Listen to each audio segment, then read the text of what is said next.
माझा नवरा मला दुसऱ्या पुरुषांसोबत शारीरिक संबंध ठेवण्याची जबरदस्ती करतो, ज्यासाठी तो मला परपुरुषांशी भेटही घालून देतो। लग्न ही कोणत्याही स्त्रीच्या आयुष्यातील एक महत्त्वाची गोष्ट होय। लग्नानंतर आपलं सगळं छान आणि मस्त व्हावं असं प्रत्येक मुलीला वाटतं आणि हो ते मला सुद्धा वाटत होतं, पण म्हणतात ना कधी कधी अपेक्षाभंग हा इतका भयंकर असतो की आयुष्यभराच्या यातना देऊन जातो। माझ्या बाबतीत असंच काहीसं झालं। मी लहानपणापासूनच एकदम लाजाळू मुलगी आहे, त्यामुळे अनेक बाबतीत माझी मत वेगळी आहे। जेव्हा माझ्या पतीशी पहिल्यांदा भेट झाली तेव्हा मला वाटलं की मला समजून घेणार व्यक्ती भेटला आहे। अविनाश मला भेटलेल्या सर्वच मुलांपेक्षा खूप वेगळा होता। तो खूप शांत स्वभावाचा माणूस आहे, त्याला जास्त बोलायला आवडत नाही। म्हणून जेव्हा आम्ही लग्नाच्या दृष्टीने एक पाऊल पुढे टाकण्यासाठी पहिल्यांदा भेटलो तेव्हा त्याने मला अगदी स्पष्टपणे सांगितले की मी माझे आयुष्य माझ्या मनाप्रमाणे जगू शकते, त्याला माझ्याकडून काहीच अपेक्षा नाही। मलाही माझ्यासाठी असाच नवरा हवा होता, त्यामुळे मी लगेचच लग्नाला होकार दिला। कदाचित यामागचे एक कारण हे आहे की मला अशा व्यक्तीची गरज होती जी मला फारसे रोखठोक करणार नाही। पण लग्नाच्या काही दिवसांतच मला जाणीव झाली की माझी मोठी फसगत झाली आहे। मी कधीच ही गोष्ट माझ्या सोबत होईल याचा विचार केला नव्हता। आज सुद्धा देवाला मी एक प्रश्न विचारते की माझ्या बाबतीतच हे का? मी काय कोणाचं वाईट केलेलं की माझाच नवरा मला परपुरुषांशी संबंध ठेवायला भाग पाडेल? लग्नाआधी मी माझ्या पतीला भेटून खूप खुश होते, कारण तो माझ्यासाठी अगदीच परफेक्ट नवरा होता।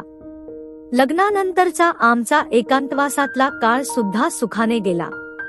मी खूप खुश होते की हवा तसा नवरा मला मिळाला आहे। पण एक दिवस मला त्याच्या मोबाईल आणि लॅपटॉपमध्ये पॉर्न साहित्य सापडले। मला थोडं विचित्र वाटलं, पण माझ्या दृष्टीने ही नॉर्मल गोष्ट सुद्धा होती। पण काही वेळाने मला त्यात ख्याखुया बायकांचे आणि काही ओळखीच्या पुरुषांचे नग्न फोटो सापडले। यापैकी काही जण तर लग्नात सुद्धा होते। हे सगळं काय आहे मला काहीच कळेना। मी अर्थातच गप्प बसण्यातली नव्हती। मी त्याला जाब विचारला आणि त्याने काही काळ उडवाउडवीची उत्तरे दिली, पण मी शांत होणारच नव्हती। मला सत्य जाणून घ्यायचं होतं। अखेर अचानक त्याचा अवतार बदलला। तो माझ्या अंगावर धावून आला आणि मला धमकी देऊ लागला की तुला सुद्धा हे सगळं करावं लागेल, माझ्या इतर मित्रांसोबत तुला सुद्धा शारीरिक संबंध ठेवावे लागतील। त्याचे हे बोल ऐकताच माझ्या पायाखालची जमीनच सरकली। मी त्याला प्रतिकार करण्याचा प्रयत्न केला, पण सगळं व्यर्थ ठरलं। त्या एका क्षणाने माझं आयुष्य उद्ध्वस्त झालं। माझ्या स्वप्नांचा चक्काचूर झाला। दुसऱ्या दिवशीच त्याने आपल्या एका मित्राला घरी बोलावलं आणि मला तो त्याच्या सोबत संभोग करण्याची जबरदस्ती करू लागला। मी त्या दोन नराधमांच्या तावडीत स्वतःला खूप असहाय्य समजत होती।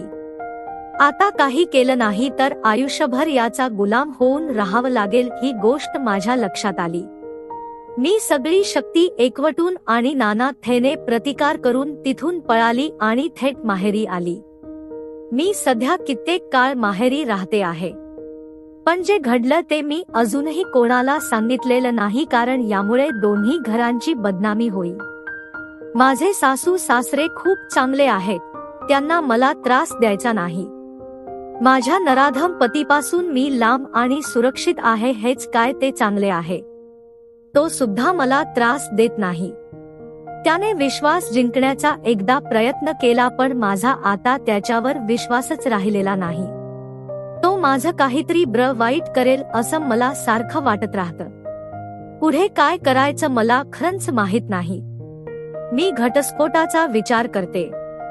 माझ्या घरच्यांना खरी परिस्थिती माहित नाही, त्यामुळे त्यांना आशा आहे की सगळं नीट होईल, पण मला माहित आहे की आता काही नीट होणार नाहीये, कारण जे घडलं ते माझं आयुष्य उद्ध्वस्त करणारं आहे। मला माहित नाही मी जो विचार करते किंवा मी जे काही करायचं ठरवलं आहे त्याचे काय परिणाम होणार आहेत, पण मला एकाच गोष्टीचा आनंद आहे की माझे चारित्र्य सुरक्षित आहे.